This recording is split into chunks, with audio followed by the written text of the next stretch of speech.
Hello everyone, আজি আপোনালোকৰ বাবে ৰঙালাও পাতৰে বনোৱা এটা সোৱাদ লগা ৰেচিপি লৈ আহিছো আৰু লগতে আপোনালোক সকলোকে আকৌ এবাৰ আদৰণি জনাইছো আসামিজ কিচেন চেনেললৈ। ৰঙালাও পাত আৰু আলুৰে বনোৱা এই ৰেচিপিটো খাবলৈ খুবেই সোৱাদ লাগে। আশা কৰোঁ আপোনালোকে আজি ৰেচিপিটো নিশ্চয় ভাল পাব। তেনেহলে ভিডিঅটো শেষলৈকে চাই থাকিব। ৰঙালাও পাতৰ আজি ৰেচিপিটো বনাবলৈ মই ব্যৱহাৰ কৰা ইনগ্ৰেডিয়েন্টছখিনি আপোনালোকে স্ক্ৰীনত দেখিবলৈ পাইছে। এয়া মই 8খনমান ৰঙালাওৰ পাত লৈ লৈছো আৰু এই পাতকেইখিলা আগতে ভালদৰে ধুই সাফা কৰি লৈছিলো। ইয়াতে মই ৰঙালাওৰ অলপ কোমল কোমল পাতখিনি লৈছো। এতিয়া এই পাতখিনিৰ গুৰিৰ ঠাৰিখিনি কাটি লম আৰু পাতখিনি যে ডাঠ হিৰাখিনি আছে সেইখিনিও কাটি গুছাই ল'ব লাগিব। এতিয়া কেৰাহী এটাত পানী অলপ উতলিবলৈ দিছিলো। পানীখিনি দুখনমানকৈ ৰঙালাওৰ পাত দি ললো। এইখিনি 2 মিনিটমান গৰম পানীখিনিত অলপ কোমল হৈ আহলৈ উতলাই লম। বহুত বেছি দেৰি পাতখিনি সিজাই থাকিব নালাগে। ইয়া পাতখিনি কোমল হৈ লেৰেলি আহিছে। এইখিনি পানীৰ পৰা উঠাই লম। এতিয়া পানীখিনি শুকাই ঠাণ্ডা হ'বলৈ এইখিনি থৈ দিম। এতিয়া বাচন এটাত এবাটি বেসন দি ললো আৰু লগতে এবাটিতকৈ অলপ কম পিঠাগুড়ি দি লৈছো। ইয়াতে আপোনালোকে যিকোনো ভাত খোৱা চাউলৰ গুড়ি ল'ব পাৰে। এতিয়া ইয়াতে জুখমতে অলপ নিমখ দি ললো। এই আধা চামুচমান হালধি দিছো।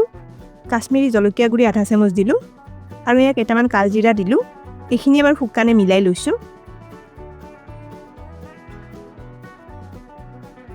এতিয়া অলপ অলপ পানী মিশ্ৰণটো দি লৈছো। এইখিনি এটা ঘোল বনাই লম। পানীখিনি মই এবাৰতে বেছিকৈ দি লোৱা নাই, অলপ অলপকৈ মিলাই আছো।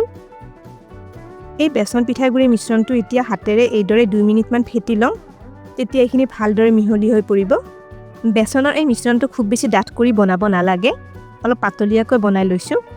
বেসনৰ এই মিশ্ৰণটো এতিয়া 15 মিনিটমান সময়ৰ বাবে এইদৰে থৈ দিম। এইফালে পেন এখনত 2 চামুচমান মিঠাতেল গৰম কৰি লৈছো। এই আধা চামুচ জিৰা গুটি তেলখিনি দি ললো। এই আধা চামুচমান মিহিকৈ কাটি লোৱা নহৰু ইয়াতে দি লৈছো। ইয়াক কেইটামান নৰসিংহ পাত দি ললো আৰু এয়া মিহিকৈ কাটি লোৱা পিয়াজ এটা দি লৈছো। এইখিনি অকণমান লৰাই ভাজি লম। এইখিনি ভাজা হোৱাত আধা চামুচমান হালধি দি ললো। এই আধা চামুচ ধনিয়া গুড়ি দিছো আৰু লগতে এয়া আধা চামুচ গৰম মছলা দি ললো। এইখিনি মিলাই আৰু অকণমান ভাজি লৈছো। এইখিনিতে এটা ৰিকুৱেষ্ট কৰিলো, ভিডিঅটো চাই ভাল পালে লাইক আৰু শ্বেয়াৰ কৰি দিব। আপোনালোকৰ যিসকলে আমাৰ চেনেলটো এতিয়ালৈকে সাবস্ক্ৰাইব কৰা নাই তেওঁলোকক আমাৰ চেনেলটো সাবস্ক্ৰাইব কৰিবলৈ ৰিকুৱেষ্ট কৰিলো আৰু কাষতে থকা বেল আইকনটো টিপি নটিফিকেশ্যন অল কৰি দিব। এতিয়া ইয়াতে সিজাই পিটিকি লোৱা 3টা আলু দি ললো। এয়া জুখমতে অলপ নিমখ আলুখিনি দি লৈছো। এতিয়া আলুখিনি মছলাখিনিৰ লগত মিলাই 1-2 মিনিটমান এবাৰ ভাজি লম।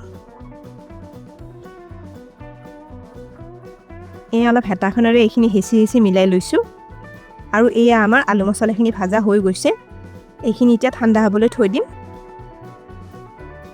এয়া আমাৰ আলু মছলাখিনি এতিয়া ঠাণ্ডা হৈ পৰিছে আৰু এইখিনি চাওক মই ভালদৰে মিহি কৰি এবাৰ মিলাই লৈছো। আলু মছলাখিনি এতিয়া ৰঙালাও পাতখিনিত পুৰ দিবলৈ ব্যৱহাৰ কৰিম। এতিয়া এয়া ৰঙালাওৰ সিজাই লোৱা পাত এখন লৈছো। এয়া পাতখিনিৰ পানীখিনি শুকাই গৈছে। পানীখিনি একেবাৰে ভালদৰে নুশুকালেও হ'ব আৰু দেখিছেনে পাতখিলা মই উলুটা ফালটো কৰি লৈছো।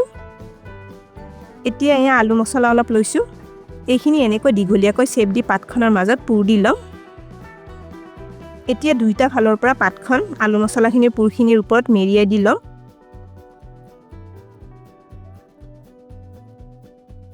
আৰু এতিয়া পাতখন এটা ফালৰ পৰা এইদৰে ৰোল কৰি মেৰিয়াই দি লৈছো। এইদৰে মেৰিয়াই দিওঁতে পাতখন অলপ চেপি দি ল'ব লাগিব। এয়া চাওক ৰঙালাও পাতৰ চপ বা পকৰিটো মই এনেকৈ বনাই ললো। এয়া মই গোটেইখিনি ৰঙালাওৰ পকৰি চেপ দি ললো। এইখিনি এতিয়া ভাজি লম। এইফালে 15 মিনিটমান পিছত আমাৰ বেসন পিঠাগুড়িৰ মিশ্ৰণটো এয়া ভালদৰে মিহলি হৈ পৰিছে। এতিয়া এয়া এটা ৰঙালাওৰ চপ লৈছো। বেসনৰ ঘোলটোত চপটো ভালকৈ এবাৰ লেটিয়াই লম। চাব যাতে বেসনখিনি চপটোত ভালদৰে লাগি ধৰে।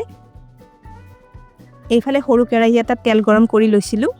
ৰঙালাও পাতৰ চপ এটা তেলখিনি দি ললো। এয়া লগতে আৰু এটা চপ তেলখিনি দি লৈছো।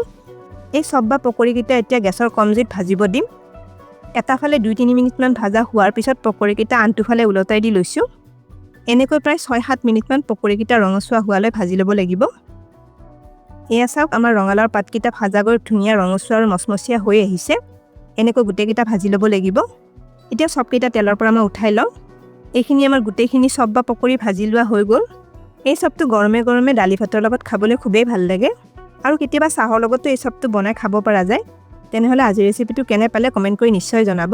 ভিডিঅটো শেষলৈকে চোৱাৰ বাবে অশেষ ধন্যবাদ জনালো। আৰু ভিডিঅ'টো ভাল পালে লাইক আৰু শ্বেয়াৰ কৰি দিব স্ক্ৰীনত দেখা পোৱা ৰেচিপিকেইটা চাবলৈ মই ৰিকমেণ্ড কৰিলোঁ ভিডিঅ'কেইটা চাবলৈ ৰেচিপিটোৰ ফটোখনৰ ওপৰত ক্লিক কৰিলেই হ'ল তেনেহ'লে আজিলৈ আহিছোঁ আকৌ লগ পাম আৰু এটা নতুন ৰেচিপি ভিডিঅ'ৰ সৈতে